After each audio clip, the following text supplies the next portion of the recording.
Hey, what's going on? Ryan Kohler with Refer.io here, and today I'm going to unpack recruiting and ChatGPT and how they kind of work together to accomplish what you need to accomplish to better recruit. Look, over the last year or so, I've been heavily into ChatGPT, and I've also been traveling around speaking at SHRM events, and I just got done speaking at an employer association, talking specifically about ChatGPT, how it's going to change HR's function, and or more specifically, how it can be used as a tool, as a collaborative tool to enhance HR professionals' ability to do things like recruiting. Now, if you don't know me or if you didn't hear me speak, the big question to begin with, why listen to me? I founded a little company called Applicant Pro, 17 years, 10 years, 11 years in a row on the Inc. 5000 list. We built an applicant tracking system used by over 10,000 companies across the United States.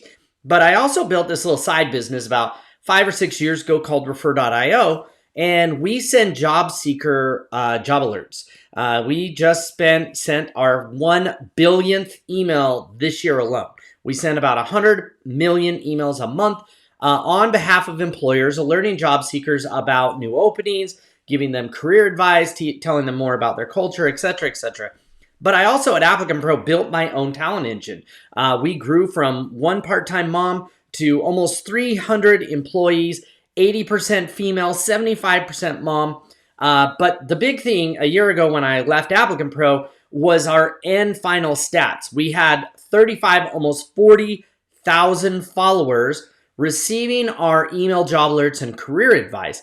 This gave us a huge pool of candidates to work from. The result of that was between Indeed and Glassdoor and ZipRecruiter, plus our own alerts, plus our employee referrals, we were turning away 450 applicants per hire. That was not by spending money on the job boards. That was zero job board budget.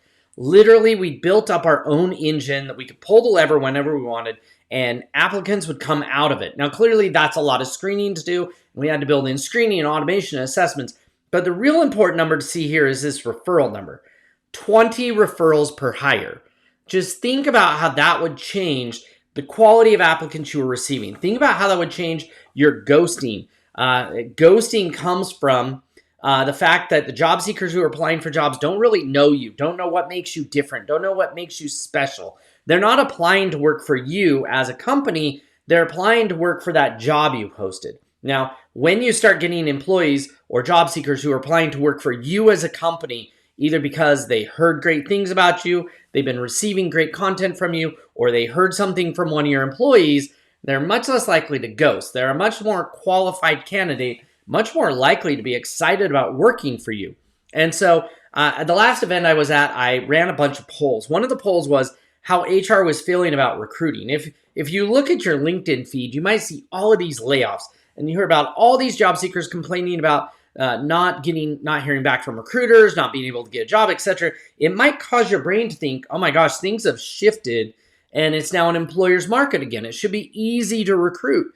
And yet when you wake up in the morning, you post your jobs, you don't get that many qualified candidates. And this is how the majority of human resource professionals in my session were reporting. They feel stressed and frustrated and exhausted by recruiting. Trust me, that isn't because they're killing it. That isn't because they're getting tons of qualified candidates, having the pick of the litter. That, trust me, that's not because they're saying, oh, it's so frustrating because we have just so many great candidates wanting to work for us who are perfect fits for the job. No, it's impossible. Think about some of these words on here. They're deflated, defeated. It's awful. They're just like struggling because it's so competitive of a marketplace for recruiting. Now, ChatGPT can actually help improve this process. And no, I don't mean do it for you. No, I don't mean automatically screening your candidates, anything like that. I'm going to talk about how I suggest you use ChatGPT. But the next two polls that I did during my session are really telling. Look, number one, at HR's feelings about ChatGPT. Unknown. Like they're afraid of it. It's not authentic. They're worried about, lack of knowledge about it, loss of human touch, etc., which is super interesting. The loss of human touch. Now, this is because their assumption of how ChatGPT would be used would be to do screening and selection for them, to replace them instead of them doing it. That's not actually my suggestion for how ChatGPT should be used, especially right now today. The way it should be used is to create better content throughout the entire hiring process, which, if you say the loss of human touch, that content you're creating, job descriptions, job ads, job questions, follow-up emails, offer letters, all of that stuff, it's not very human at all. But the important thing is to look at these two things: our feelings about ChatGPT, which are 80% negative, and our ChatGPT usage, which is almost non-existent. What we found in the data was that the more that a human resource professional used ChatGPT at work, the more they saw how it could work, the more they used it for themselves, the more positive their feelings became about it. You see, the reason why a lot of human resource professionals are afraid of ChatGPT or worried about it, etc., is because they just don't know how it could help them. And they don't realize that it's not about replacing them and doing things for them, but instead is a tool very similar to Excel, very similar to an applicant tracking system, very similar to a job board, something they can use as an extension of themselves, but more specifically to be able to create amazing content throughout the process. Look, as an organization, you have to be able to build a powerful talent engine. That includes attracting candidates and engaging them, even when they're not looking actively for a job. Recruiting, this is our active people, whether it's job boards or employee referrals or whatever the case may be, generating active candidates who want to talk to you, selecting them and then hiring them and amplifying, especially during that first 90 days, 6 months, to get them up to speed, get them working, help them understand not just their job, but what it is about your company, your mission, your vision, your values, your culture, and then finally to turn them into advocates who will refer more employees to you. This one quote, though, is super, super important. Your confidence, and this includes your executive team, your managers, and you in HR, your confidence to manage your team directly correlates with how powerful your talent engine is. If you wake up in the morning, you're afraid that you won't be able to replace any of the employees who might be quitting. You're going to put up with things you wouldn't have normally put up with. If you're afraid that your employees are just going to leave you because they have no reason to stay and you haven't done a good enough job to really create alignment, then you're going to have a hard time investing time and attention and energy into building them up and advancing them and turning them into great employees if you're afraid they're just going to leave you. And so the way to think about this is we all want to go from our current situation, the status quo, the thing that is awful and frustrating and exhausting, to success when it comes to recruiting. And there's two main ways to do this. We almost all believe that it's the way on the left, that it's just throwing more and more money at it, that we climb the money ladder. We increase our job ad spend, we increase our employee referral payouts, we start paying recruiters for help. Maybe we even resort to staffing. All of these things is adding more and more money. We might think of building an employer brand, which will take forever and be a huge money pit in the way it normally works. That way on the left is the ladder climbed by the Goliaths in your industry, the people who have the most money, most brand recognition, the biggest teams, the most power. If you follow that ladder behind them, you are always going to be a couple rungs below. You will never catch up to them because, quite simply, you don't have the money they have. Instead, if you are not the big dog, the Goliath in your space, then you need to go a different route. I call this the creative route. We need to instead rely not on money, not on the size of our team or the size of our budget, but instead we need to climb the ladder of being differentiated. That means committing to leaving the status quo behind. That's the number one thing. If you don't believe there's any potential to improve your recruiting success, then you're not going to leave the status quo behind. You're just going to sit in there and pretty much just hate life. But if you've committed, hey, we're going to leave the status quo, but instead of focusing on money, we're going to focus on creativity. We're going to climb this creativity ladder. You can actually compete with and even outcompete your big, giant competitors. But it takes this intense focus. There's 6 steps. Number 1, committing. Number 2, coming up with a strategy, a clear strategy that's going to drive you forward, focusing on creativity, in outlining our culture, our experience, our offering, coming up with a unique place to work, a unique culture, a unique work experience that is different than those big companies, not just trying to copy them. When we have that nailed down, which a lot of companies do, most likely you have an engaging culture, a great place to work. And that actually boggles your mind why more people don't apply. Well, it's because you're not telling that story. Now, you might be great at telling the story at the point of offer, or you might be good at telling the story during the interview process. But the problem is you're hiding the lead, is what we'd call in the news business, meaning you're not telling the story out there in public to people who aren't even applying. You're not telling the story to people on job boards before they apply. You're waiting to tell the story until during the interview. So we have to get really good at telling our story in an authentic way. Our career site, via job boards, via our ads, via our emails, our job alerts, etc. We have to get really, really good at telling our story. Now, number 3, once we've done that, we'll see an initial bump in applicant flow, claiming your job board profile. And I'll walk you through all the steps. Claiming your job board profile, loading it up with relevant and authentic information about your story, loading up your career site, rewriting your job ads so they focus on what it's like to work for you and explaining authentically what makes you unique along with information about the job. When we've done that, we've received our first bump. The next level comes going back to that saying, wait, let's segment our target audience. Look, we have to break up and decide who our top 2 or 3 personas are for each of our jobs. And we need to focus specifically on mapping out those people's journey from where they started, where they're at right now, what they need to be qualified for the job, and how we're going to recognize them, attract them to apply, and recognize them during the screening process.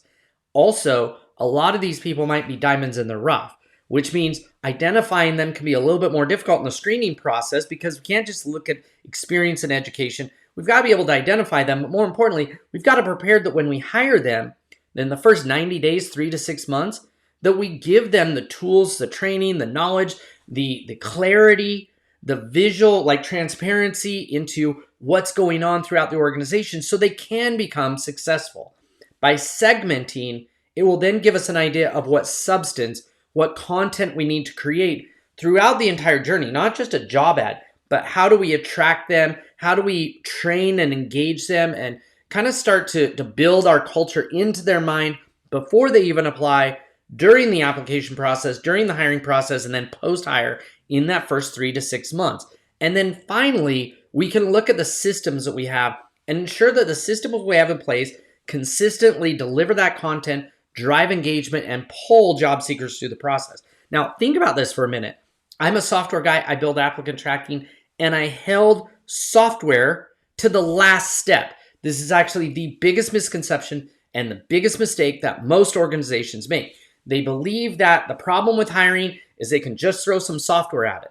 But if you throw a new applicant tracking system, a new job board, a new screening tool, anything like that at the problem, without first understanding what it is about you, mapping it out, creating great content, then you're just going to end up amplifying a bad strategy. You see that software at the top? It just amplifies and scales your strategy, your story, your segmentation, and your substance. It's going to amplify it. So if you haven't done anything, it's just an accident, or heaven forbid, you've actually shot yourself in the foot by removing all that out and just using a boring job description, the job boards, applicant tracking, all that stuff is just going to amplify a terrible message.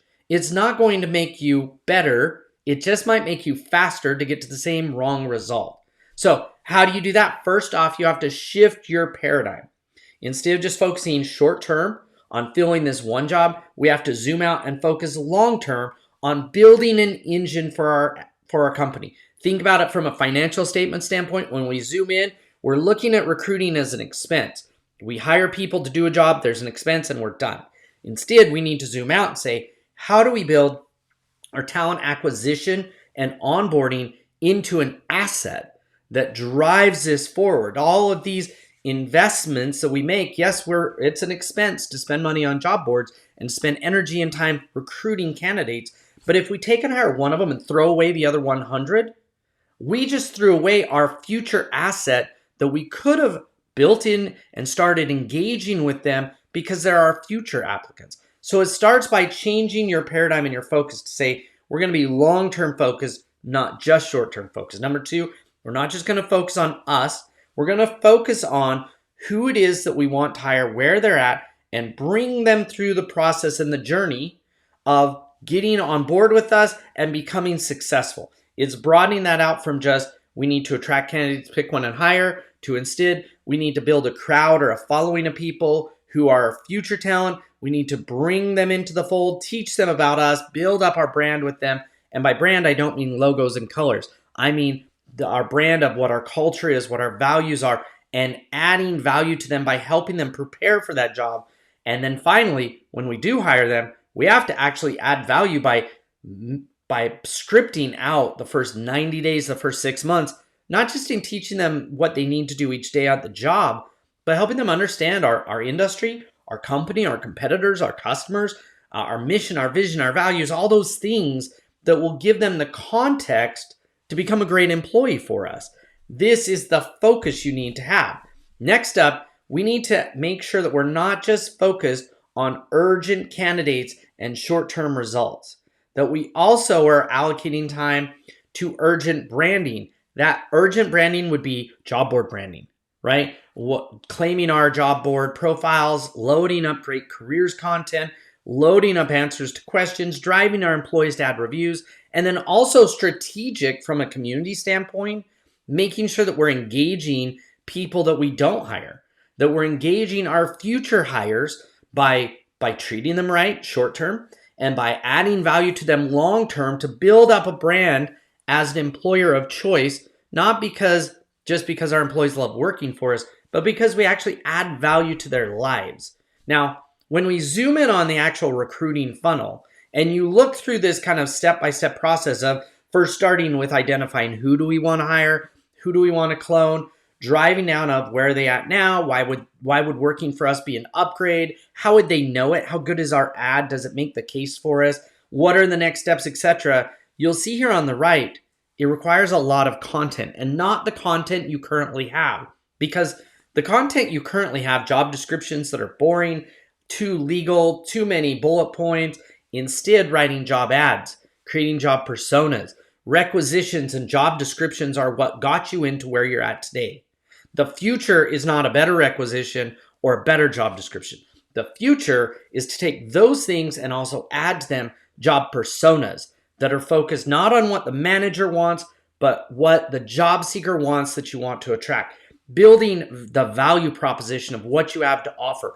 Writing amazing job ads that put the job seeker as the hero in that story, that help them see themselves working for your organization, working in this role, help them understand what it takes to be great at the job, and also mapping out what will happen after they get hired. So you're not just hiring them based on what they can do today, but you're hiring them based on how they'll fit in and be able to assimilate with your company and be able to uptake all of that content and knowledge you're going to train them on to make them effective in 90 days or 6 months. Now, how to use ChatGPT for this? It's not just about throwing a prompt at it and saying, write a better job description.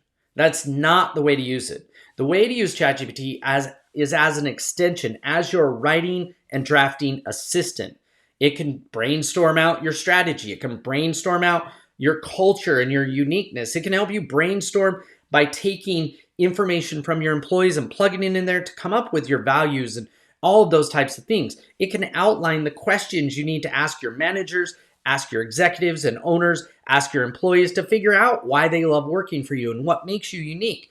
It can take the transcript from those things and respond by turning it into content, that first draft that will actually put you 90% done with creating the actual content that needs to be put on your career site, on the job boards, in the job ads, you name it. The key is to understand it's not just about one prompt and taking the answer. It's a process of collaborating just like you would with a consultant, with an employee. You tell it what you want it to be. You ask it what does it need to know. It will give you back a list of questions. You transcribe your answers to those, usually using Otter, recording the audio of your interviews, transcribing them in, and at that point you say, what do you want to do with it? Well, I want to write content for my career site in a witty tone of voice. And what do you want to change? This idea that the final product most likely will take some iterations back and forth between you and ChatGPT. This right here is the way to approach ChatGPT. I've got a ton of training videos coming your way. I will actually show you step by step through exactly how I do this to generate the kind of content that increases your applicant flow massively. The number one thing, just as I leave you with this, if you have any questions, feel free to shoot me an email. But there's one core thing that you need to understand in order to believe that recruiting can get better. Look at your applicant flow from a job board that's in your ATS system. Let's say that you've got a job for a marketer and you have 50 applicants in there.